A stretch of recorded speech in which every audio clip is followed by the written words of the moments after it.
Halo, selamat pagi anak Bapak. Berjumpa lagi dengan Pak Toto. Semangat pagi, Namo Buddhaya. Gimana kabar anak Bapak di rumah? Semoga dalam keadaan sehat dan tetap luar biasa. Di video pembelajaran kali ini, Bapak akan menjelaskan tentang muatan pelajaran bahasa Indonesia.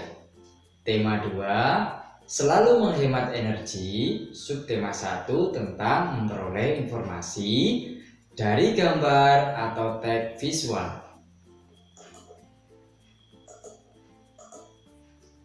Mengolah informasi dalam bentuk peta pikiran.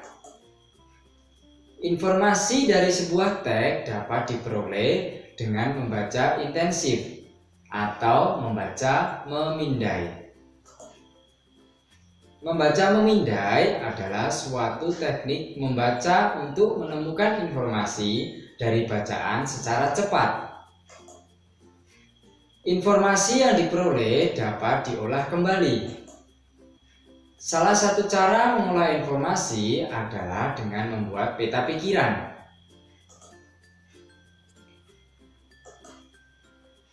Kamu dapat mendapatkan informasi dengan cara membaca dari artikel, majalah, tabloid, ensiklopedia, gambar, atau internet. Dengan melihat dan membaca informasi tersebut, kita dapat menemukan gagasan pokok dan gagasan pendukung. Berikut adalah contoh informasi yang dapat kita peroleh dari teks tentang minyak bumi. Di sini terdapat teks tentang minyak bumi. Minyak bumi termasuk sumber daya alam yang terkandung di dalam perut bumi. Minyak bumi diperoleh melalui proses penambangan. Minyak bumi persediaannya sangat terbatas. Oleh karena itu, harus digunakan secara hemat dan tepat. Sebelum dimanfaatkan sebagai bahan bakar, minyak bumi diolah menjadi bensin, solar, dan minyak tanah.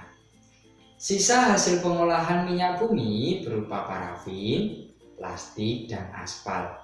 Ini merupakan contoh teks visual tentang minyak bumi.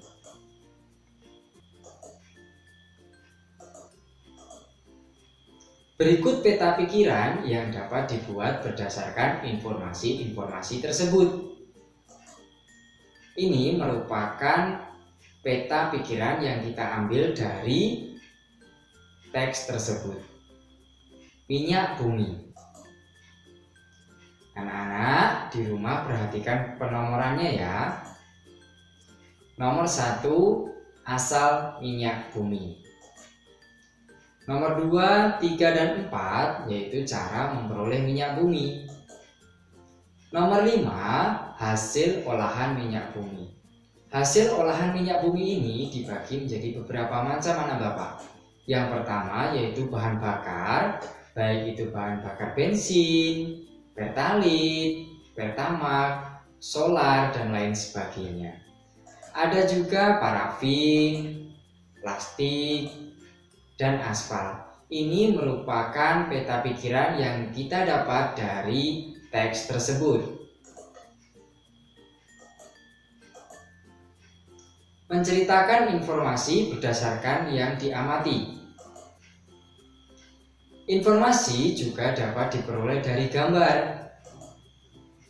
Informasi dapat diceritakan dengan menjelaskan bagian-bagian gambar secara detail dan terperinci. Sampaikan juga gagasan pokok sesuai gambar tersebut.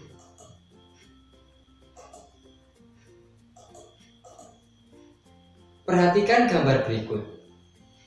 Bacalah informasi yang dapat diperoleh dari gambar tersebut. Di sini Bapak mempunyai sebuah gambar. Nah, bagaimana cara kita mendapatkan informasi dari gambar tersebut? Nah, informasi yang kita dapatkan dari gambar tersebut adalah yang pertama, yaitu salah satu sumber daya alam yang terdapat di perut bumi adalah minyak bumi. Yang kedua, minyak bumi dapat dimanfaatkan untuk kendaraan sepeda motor.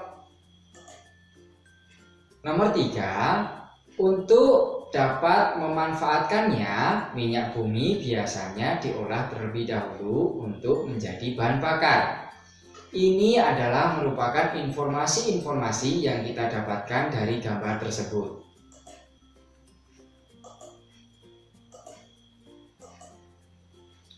Sekarang kita bahas gagasan pokok dan gagasan pendukung suatu teks. Ingat kembali tentang gagasan pokok dan gagasan pendukung. Di video pembelajaran yang kemarin-kemarin, Bapak sudah menjelaskan mengenai gagasan pokok dan gagasan pendukung.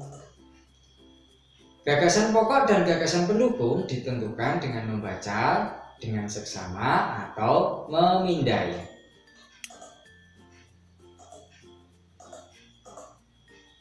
Simaklah teks berikut dengan cermat. Di sini Bapak mempunyai teks tentang kerbau. Hewan merupakan sumber daya alam yang banyak dimanfaatkan oleh manusia. Salah satunya kerbau. Kerbau memiliki tubuh yang besar. Kulit kerbau berwarna hitam dan memiliki ekor yang panjang. Habitat kerbau adalah di darat. Kerbau yang diternak biasanya ditempatkan di kandang. Ini adalah teks tentang kerbau. Nah, sekarang tentukan gagasan pokok dari paragraf tersebut. Gagasan pokok dari paragraf tersebut adalah kerbau merupakan sumber daya alam yang banyak dimanfaatkan oleh manusia. Nah, sekarang tentukan gagasan pendukung paragraf tersebut. Nah, gagasan pendukung dari paragraf tersebut adalah yang pertama, yaitu kerbau memiliki tubuh yang besar. Yang kedua, kulit kerbau berwarna hitam dan memiliki ekor yang panjang. Yang ketiga, habitat kerbau adalah di darat. Yang keempat, kerbau yang diternak biasanya ditempatkan di kandang. Ini adalah gagasan pendukung yang kita dapat dari paragraf tersebut. Nah, terima kasih. Itu saja penjelasan materi yang bisa Bapak sampaikan. Semoga anak Bapak di rumah dapat mengerti tentang bagaimana menceritakan suatu gambar dan mendapatkan informasi dari gambar tersebut. Semoga dapat bermanfaat yang nantinya pada saat Bapak memberi tugas kepada anak Bapak bisa mengerjakannya dengan baik dan benar dan tepat. Terima kasih, cukup sekian. Semangat pagi, Namo Buddhaya.